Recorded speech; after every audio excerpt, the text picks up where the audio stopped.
Hi friends, फिर से स्वागत है आपके ही अपने यूट्यूब चैनल ट्यूटोरिंग क्लासेस में। आज के इस वीडियो में हम लोग 11th केमिस्ट्री के first chapter some basic concepts of chemistry के लेक्चर 5 करने वाले हैं। इस वीडियो में हम लोग 5 ऐसे इम्पोर्टेंट लॉ के बारे में जानेंगे जो ये डिसाइड करते हैं कि एलिमेंट्स जब कंबाइन करके कंपाउंड फॉर्म तैयार करते हैं तो कैसे करते हैं, कब करते हैं। इसी से संबंधित केमिस्ट्री में 5 इम्पोर्टेंस लॉ दिया गया है। उसी इम्पोर्टेंस लॉ के बारे में आज से जानकारी प्राप्त करेंगे। साथ ही आज की इस वीडियो का पीडीएफ नोट्स डिस्क्रिप्शन बॉक्स से डाउनलोड कर सकते हैं। तो आइए शुरू करते हैं आज के इस वीडियो को। बस एक छोटी सी रिक्वेस्ट है, अगर आप इस चैनल पे पहली बार हैं तो प्लीज़ चैनल को सब्सक्राइब करके बेल आइकन को दबा दीजिए, जिससे कि हर वीडियो का नोटिफिकेशन आपको मिलता रहे। साथ ही अगर आप सभी विषयों के फ्री पीडीएफ नोट्स चाहते हैं, वो भी हाथों से लिखा हुआ, तो आप हमारे टेलीग्राम चैनल को ज्वाइन कर सकते हैं। उसका भी लिंक हमने डिस्क्रिप्शन बॉक्स में दे रखा है। तो आइए शुरू करते हैं आज के इस वीडियो को। Laws of chemical combination means रासायनिक संयोजन के नियम। The combination of elements to form compound is governed by the following 5 basic laws. Means तत्वों के संयोजन से यौगिकों का बनना निम्नलिखित 5 नियमों के अंतर्गत आता है, जिसमें से फर्स्ट लॉ है लॉ ऑफ कंजर्वेशन ऑफ मास। बहुत ही बेसिक है। इस टॉपिक को हम लोग previous classes means 10th class में इस टॉपिक के बारे में पढ़ चुके हैं। ये वेरी बेसिक टॉपिक है, लेकिन हम चाहते हैं कि आप इसे भी देखें और समझें, साथ ही साथ आप नोट्स बनाते हुए चलें। Law of conservation of mass कहता है, according to this law matter can neither be created nor be destroyed. मतलब इस नियम के अनुसार द्रव्य का न तो बनाया जा सकता है और न ही उसे नष्ट किया जा सकता है। Means sum of mass of reactants equal to sum of mass of products.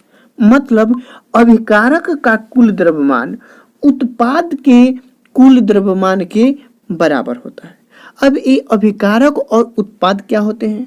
जो रासायनिक अभिक्रिया में भाग लेते हैं उसे हम लोग रिएक्टेंट्स मतलब अभिकारक कहते हैं, और अभिक्रिया के बाद जो कंपाउंड तैयार होता है उसे हम लोग प्रोडक्ट यानी कि उत्पाद कहते हैं। ये नियम बताता है, जैसे मान लीजिए एग्जाम्पल के साथ इसको समझते हैं। मान लीजिए कि कार्बन और ऑक्सीजन मिलकर के कार्बन डाइऑक्साइड तैयार करता है। कार्बन का मास होता है, कार्बन का द्रव्यमान 12 और ऑक्सीजन का द्रव्यमान 16। मीन्स कार्बन का द्रव्यमान 12 और ऑक्सीजन देखिए 2 मोल है, इसका मतलब 2 × 16 मीन्स 32। तो जो अभिकारक है इसका कुल द्रव्यमान कितना हो गया? 12 + 32 मीन्स 44। अब CO2 जो तैयार हुआ तो ये किसका होगा? कार्बन हो गया 12 और 2 मोल ऑक्सीजन है तो 2 × 16, इसको भी ऐड करेंगे तो 44। इससे ये पता चलता है कि अभिकारक का कुल द्रव्यमान उत्पाद के कुल द्रव्यमान के बराबर होता है। इस लॉ से हमें यही पता चलता है, यानी energy matter neither be created nor be destroyed. मतलब द्रव्य का न ही निर्माण किया जा सकता है और न ही उसका नष्ट किया जा सकता है। आइए सेकेंड लॉस के बारे में जानते हैं, लेकिन इसमें एक नोट के माध्यम से हम आपको बताए हैं। This law was put forth by the Antoine Lavoisier in 1789। इस लॉज को किसने बनाया है, कौन लॉन्च किए थे इस लॉज को? तो एंटोनी लेवोजियर। कब किए थे? 1789 में, मतलब 1789 ईस्वी में। कहाँ के रहने वाले थे? तो ये फ्रांस के रहने वाले थे। हमारा नेक्स्ट है law of definite proportions, means स्थिर अनुपात का नियम। अकॉर्डिंग टू दिस लॉ आज given by France chemist Joseph Proust. यानी स्थिर अनुपात के नियम का प्रतिपादित किसने किया था? जोसेफ प्राउस्ट ने। कहाँ के थे? फ्रांस के थे। उन्होंने ये लॉ दिया था कि किसी यौगिक में तत्वों के द्रव्यमानों का अनुपात सदैव समान होता है। मतलब given compound always contain exactly the same proportion of elements by the weight। यानी कि द्रव्यमान में उनका अनुपात सदैव समान होता है। एज फॉर एग्जाम्पल, जो हमारे एनसीईआरटी बुक्स में दिया हुआ है, क्यूप्रिक कार्बोनेट। क्यूप्रिक कार्बोनेट में 3 एलिमेंट्स होते हैं। कौन कौन? कॉपर, कार्बन और ऑक्सीजन। अब क्यूप्रिक कार्बोनेट चाहे आप कहीं से भी लाएं, हमारे घर से लाएं, अपने घर से लाएं, चाहे कहीं से लाएं, उसमें जो कॉपर, कार्बन और ऑक्सीजन की जो परसेंटेज है वो समान होगी। ऐसे चाहे वो प्राकृतिक में हो, मतलब प्राकृतिक अवस्था में हो, चाहे उसे संश्लेषित किया गया हो। कॉपर की मात्रा दोनों में 51.35 मतलब 51.35% ही रहेगा। और कार्बन की जो मात्रा होगा 9.74 मतलब 9.74 ही रहेगा।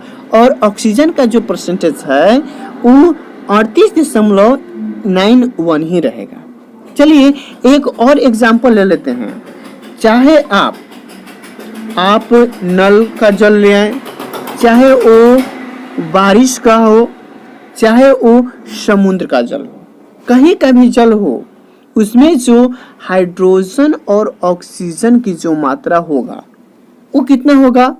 आपको मालूम है हाइड्रोजन की द्रव्यमान कितना होता है? 1, ऑक्सीजन का 16। तो यहाँ पे जल का सूत्र क्या होता है? H2O। Atomic formula of water क्या होता है? H2O। तो कितना होगा? H2 2 है और हाइड्रोजन के एक अणु का द्रव्यमान कितना होता है? 1। तो 2:16।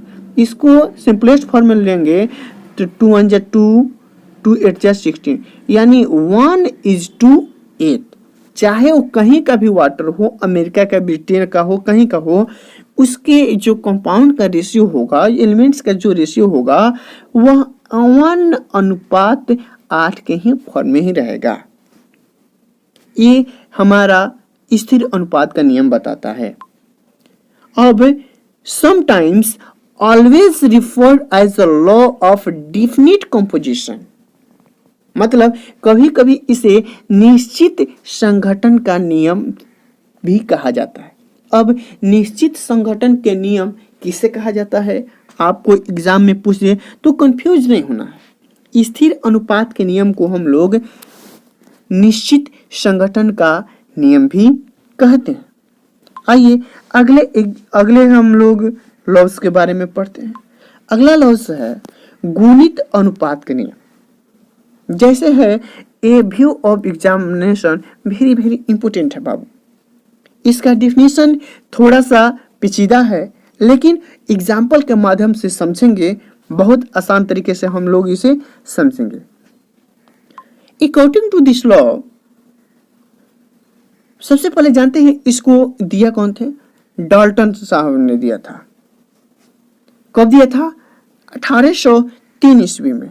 According to this law, if 2 elements can combine to form more than one compound, the mass of one element that combine with the fixed mass of the elements are in the ratio of a small whole number। अर्थात जब 2 तत्व संयोजित होकर एक से अधिक यौगिक बनाते हैं तो एक तत्व के साथ दूसरे तत्व के संयुक्त होने वाले द्रव्यमान छोटे पूर्णांक के अनुपात में होते हैं। आइए इसको एग्जाम्पल के साथ समझते हैं। मान लेते हैं हमारे पास दो एलिमेंट्स हैं, एक कार्बन और एक ऑक्सीजन। तो कार्बन और ऑक्सीजन मिल करके एक बार बनाते हैं CO2 कार्बन डाइऑक्साइड गैस। फिर वहीं कार्बन और ऑक्सीजन मिलके बनाए CO कार्बन मोनोऑक्साइड। अब कार्बन का जो वेट है, द्रव्यमान है, वो कितना है 12 और ऑक्सीजन का कितना होता है, कार्बन 12 ऑक्सीजन 16। अब एक केमिकल को हमने बैलेंस किया है तो देखिए कार्बन 12 ऑक्सीजन का 16 है, 2 है, इसलिए 32। अब जो फिक्स्ड एलिमेंट है, जो एक तत्व है, और जो दूसरे तत्व के साथ जो संयोग कर रहा है, उसके जो अनुपात होंगे वो एकदम छोटे पूर्णांक में होंगे। छोटे पूर्णांक का कहने का मतलब 5:7, 9:8, 12:13 में नहीं रहेंगे। 1:2, 2:1, 1:3, 3:1 इसी फॉर्म में रहेंगे। जैसे यहाँ पे फिक्स कौन है, कार्बन, इसके वेट कितना है 12। तो इसको छोड़ करके जो दूसरे तत्व यानी ऑक्सीजन संयोग कर रहा है उसके द्रव्यमान, अब यहाँ पे द्रव्यमान कितना हो गया 32 और यहाँ पे कितना है 16। तो 32 और 16 का रेशियो कितना होगा, 13 1 13, 13 2 32, 16 2 32, यानी ये है हमारा 2:1। वेरीफाई कर गया। लेट्स नेक्स्ट एग्जांपल, हाइड्रोजन और ऑक्सीजन कंबाइन करेंगे तो हमारे हाइड्रोजन परऑक्साइड H2 बनाएंगे। फिर हाइड्रोजन और ऑक्सीजन कंबाइन करेंगे तो H2O जल बनाएंगे। तो यहाँ पे फिक्स एलिमेंट क्या हो गया, हाइड्रोजन। अब ऑक्सीजन का वेट क्या होगा, यहाँ पे 2 है तो देखिए 32। अभी हमने बताया कि ऑक्सीजन का कितना होता है 16, तो 2 ऑक्सीजन है इसलिए वेट कितना हो जाएगा 32 और यहाँ पे कितना है 1 है इसलिए 16। फिक्स एलिमेंट कितना है, कौन है H, तो इसका वेट कितना है 2। तो 2 को छोड़ देने के बाद जो डिफरेंट एलिमेंट्स होंगे उनके वेट का रेशियो निकालेंगे फिक्स वाले को छोड़ करके। तो फिक्स वाले को छोड़ दिए तो ऑक्सीजन का वेट हुआ 32 और 16। यहाँ भी रेशियो निकालेंगे तो 32/16, 2:1। ये भी वेरीफाई कर गया हमारे गुणित अनुपात का नियम। आशा करते हैं कि ये नियम आपको समझ में आ गया होगा। आइए अगले रूल्स के बारे में पढ़ते हैं। अगला रूल्स है बाबू, Gay Lussac law of gaseous volume, Gay Lussac के गैसीय आयतन का नियम। अब नाम से ही पता चल गया, दिस लॉ आज गिवन बाय गैस-लुसिक इन 1808। यह नियम गैस-लुसिक द्वारा कब दिया गया था, 1808 ईस्वी में। आइए गैस-लुसिक साहब ने क्या रूल्स दिया उसको भी देखते हैं। When gases combine or one produce in a chemical reaction, they do so in the simple ratio by the volume, provided all gases are at the same temperature and pressure। अर्थात जब रासायनिक अभिक्रियाओं में गैसें संयुक्त होती हैं या बनती हैं तो उनके आयतन हमेशा सरल अनुपात होते हैं। बट कंडीशन क्या है कि जो टेम्परेचर और प्रेशर है वो सिंपल होना चाहिए, इक्वल होना चाहिए। एज फॉर एग्जाम्पल आपके साथ 2 एग्जाम्पल दे रहे हैं। जैसे हाइड्रोजन और क्लोरीन मिलकर के क्या बनाया, HCl हाइड्रोक्लोरिक। अब यहाँ पे हाइड्रोजन का एक आयतन है, क्लोरीन का एक आयतन है और दोनों कंबाइन करेंगे तो कितना बना है, 2 आयतन बना है। मीन्स एग्जाम्पल लेते हैं, मान लेते हैं इसका वॉल्यूम 100 ml है, एक वॉल्यूम है, तो जब एक वॉल्यूम का 100 तो एक वॉल्यूम का 100 तो कंबाइन करेंगे तो इसका 100 का ट्वाइस हो जाएगा, यानी डबल हो रहा है। नेक्स्ट एग्जांपल मान लेते हैं 1 volume of nitrogen plus 3 volume of hydrogen, combine करेंगे तो अमोनिया 2 वॉल्यूम बनाएंगे। तो मान लेते हैं नाइट्रोजन का वॉल्यूम 100 है और हाइड्रोजन का वॉल्यूम 3 है,